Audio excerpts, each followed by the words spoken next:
Karoline Leavitt humiliates Stephen Colbert's show after a shocking on-air twist. Tonight on the Drama Breakdown. You won't believe what just went down on Stephen Colbert's show. Karoline Leavitt walked in ready for an interview, and walked out leaving Colbert's entire audience gasping. Grab your popcorn, because this showdown wasn't just tense. It was legendary. Let's get into it. Long, juicy, and full of entertainment heat. It was supposed to be a standard late-night appearance, lights, laughter, applause, and a little political banter. But what unfolded that night on The Late Show with Stephen Colbert felt less like a taping and more like the opening act of a Broadway spectacle.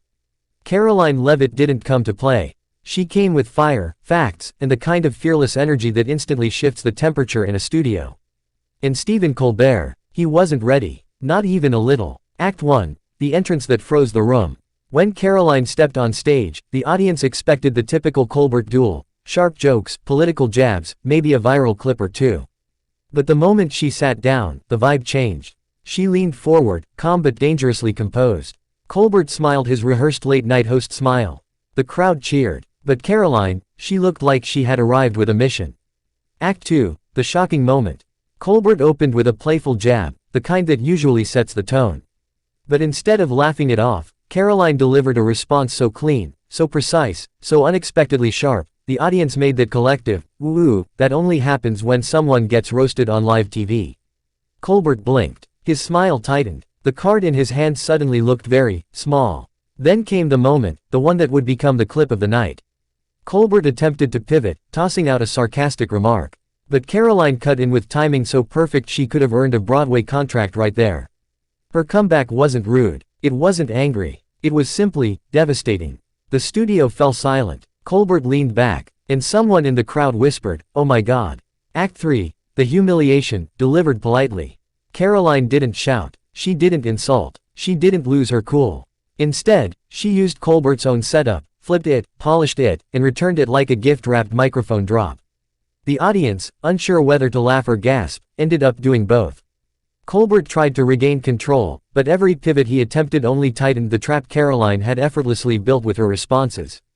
It was like watching a chess match where one player didn't know the other had memorized the board. Act 4, the final blow. By the last 5 minutes, Colbert's tone had shifted. You could feel it, he'd been outpaced, outmaneuvered, outperformed. Karoline, meanwhile, remained unbothered. Poised, almost enjoying the sudden power shift. And then, the ending. She delivered one final line, smooth, witty, and impossible to spin, that had the room exploding in laughter and applause. The camera caught Colbert's face for a split second. And that was enough. The internet didn't just break, it shattered. ACTV, Aftermath, the clip that lit up the internet. Within hours, the clip was everywhere. Headlines. Millions of views. Reaction channels screaming, "How did this happen?" Karoline walked off the stage the same way she walked in. Calm, composed, unbothered. But the world, it wasn't ready for that plot twist. If you thought that was wild, wait until you see what happened after the show. Backstage reactions, leaked mic audio, and the moment Colbert didn't want you to see. Hit like if you want part 2, subscribe for the next chapter, and drop a comment. Team Karoline or Team Colbert? The drama isn't over. It's just getting started.